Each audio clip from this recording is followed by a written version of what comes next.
예, 안녕하십니까. 2024년 3월 24일 플라톤 인문학 TV 김성호 강사입니다. 어떤 분께서 이렇게 저한테 물어오셨어요. 그게 뭐냐면 이 통일이 되었을 때 이제 중국이라는 나라가 개입하면 어떻게 될 것인지라고 하는 것을 물었습니다. 근데 음, 죄송합니다. 이게 낫네요. 죄송합니다. 이게 지금 장소가 좀 바뀌어갖고 그런 얘기를 했단 말이죠. 근데 제가 그런 얘기를 했어요. 우리에게는 유엔사라고 하는 것이 있습니다. 그러니까 유엔사라고 하는 것이 있죠. 지난 정부에 이제 뭐 폐지한다라고 하는 것이 많았는데, 이 유엔사라고 하는 것은 한반도 문제에 굉장히 큰 역할을 했던 국제기구죠. 유엔은 해방 후 한반도 내에 유일한 합법 정부라는 승인을 우리 정부에 했었습니다. 그리고 이는 통일 후 중국의 한반도 개입에 큰 장애물이 될 것입니다. 유엔 상임이사국이 중국이 유엔을 거부하는 이런 것은 할 수가 없는 거죠. 유엔은 해방 이후에 우리 정부를 한반도 유일한 합법 정부로 승인을 했고, 그 합법성에 따라서 이 통일을 할 때 북한 지역을 관리해 줄 수 있는 제가 생각하는 유일한 국제 기구라고 생각합니다. 유엔 상임 이사국이 중국인 이상 그 유엔을 무시할 수는 없는 것이고요. 그리고 이는 러시아에게도 똑같이 적용이 됩니다.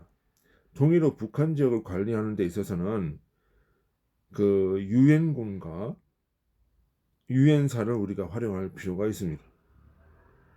해방 직후 유엔은 남북한 전 지역에 있어서 자유총선거를 통한 통일정부를 수립하고자 했던 역사적 사실이 있습니다. 물론 이는 북한의 거부로 이루어지지 못했죠. 북한 혹은 북한 붕괴 통일 후에 우리는 이런 유엔을 활용할 필요가 있습니다. 유엔이 개입할 경우 중국과 러시아는 이를 막을 명분이 사라지는 거죠.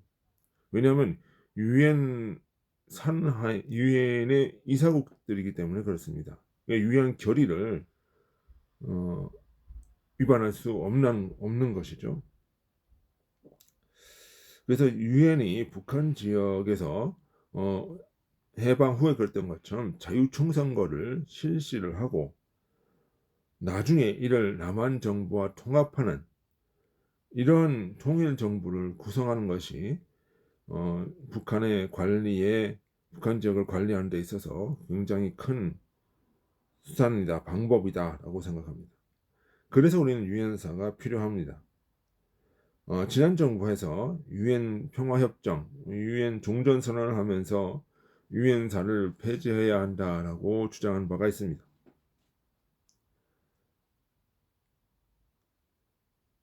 그건 정말 안 되는 일이죠. 유엔사가 폐지가 되면 북한이 붕괴 시 또는 어떤 한반도의 유사시 중공군과 러시아군이 들어올 수 있는 하나의 여지를 만들어 준다는 거죠. 그리고 북한 지역에서 총선을 치르고 정부 수립하는 그 과정에서 중국과 러시아와 갈등을 빚게 되는 그런 상황이 될 수 있습니다. 그리고 지금의 유엔사는 지금 우리에도 영향을 주고 있는 거죠. 얼마 전 유엔 각국 대표단은 한미연합훈련, 자유의 방패훈련에 참관단이긴 하지만 같이 참여를 한 바가 있습니다. 이 사실은 한반도 유사시 유엔의 이름으로 개입할 수 있음을 명시한 것이죠.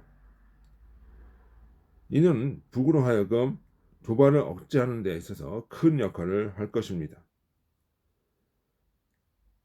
영국, 프랑스, 독일 등 자유주의 국가들이 한국, 일본, 미국과 함께 동해에서 연합훈련에 참가하고 있는 것도 바로 이와 같은 이유에서 매우 중요한 의미를 가지고 있는 것입니다.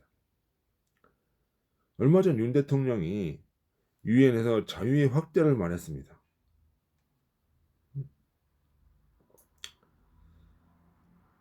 자, 이것이 굉장히 큰 의미를 가지고 있습니다. 3.1절 기념식에서 자유민주주의 통일을 언급한 바가 있습니다. 이러한 맥락에서 볼 때 자유민주주의라고 하는 것을 통일을 할 것이니까 유엔이 그 역사적 과정에 있어서 참여를 해주고 도와달라고 하는 그 유엔의 지원이 필요하다고 하는 그런 이유가 되겠죠. 우리가 자유주의 국가들과 연대를 강화하고 있는 것은 이러한 전략이라고 하는 것이 있는 거죠. 이것은 단순히 통일만이 아니라 그 후에 그 지역을 어떻게 관리할 것인지에 대한 국가 전략인 것입니다. 그러니까 이러한 전략이 있어야 통일이 될 수가 있는 거죠. 단순히 통일이 된다, 통일이다라고 하는 어떤 구체적인 어떤 통일 후에 어떤 국가가 될 것이냐라고 하는 것에 대한 구체적인 비전이 없으면 통일이라는 것 자체가 어렵게 되는 겁니다. 왜냐하면 목표가 없으니까 통일을 어떤 방식으로 할 것인지 전략적인 목표를 세울 수가 없는 거죠. 그런 면에서 자유주의 국가의 연대 그리고 자유주의로 인한 자유민주주의 통일은 이러한 목표를 설정해 놓고 전략을 구성하는 데 있어서 매우 중요한 역할을 할 것이다 라고 생각을 합니다. 거기에 있어서 유엔의 역할이 굉장히 큰 역할을 할 것입니다.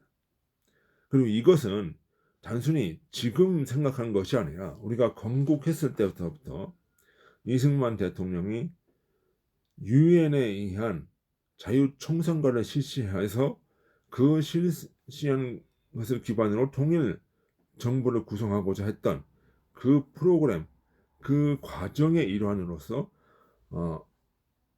있는 것이죠. 그러니까 지금의 우리가 광복이라고 하는 것은, 건국이라고 하는 것은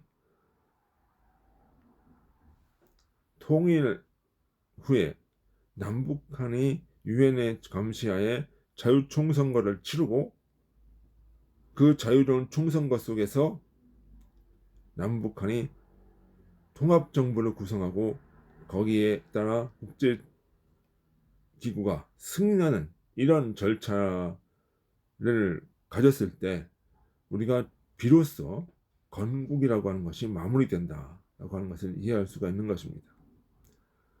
그러니까 우리가 그 해방 이후의 역사적인 과정, 유엔 이 관계를 생각하고 유엔이 생각했던 통일 논의, 그러니까 여기에서 어떤 역할을 할 것인가, 그러니까 이거를 생각한다면 유엔이라고 하는 존재가 큰 역할을 할 것이라는 것을 알 수가 있는 거죠.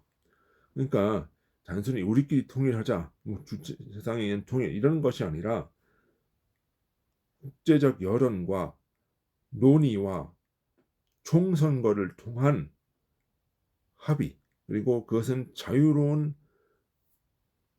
민주주의, 자유민주주의, 시장경제로 인한 통일, 이것이 제대로 되어질 때 우리가 생각하는 통일이 이루어지는 것이다. 그래서 우리가 한미동맹과 유엔사와의 관계를 굉장히 중요시 여기는 것도 바로 그러한 전략적인 목표가 있기 때문이다. 이렇게 봐야 할 것입니다. 그리고 우리는 이러한 유엔의 어떤 활동을 통해서 세계에 이바지함으로써 그 유엔을 통한 우리의 통일 정책을 구현하는 데도 큰 이바지를 해야 할 것입니다. 예, 오늘은 유엔과 통일, 유엔사와 한반도 통일이라는 제목으로 강연을 했습니다. 이런 나눔이 우리 통일 문제의 하나의 밑거름이 되기를 소원합니다. 수고하셨습니다.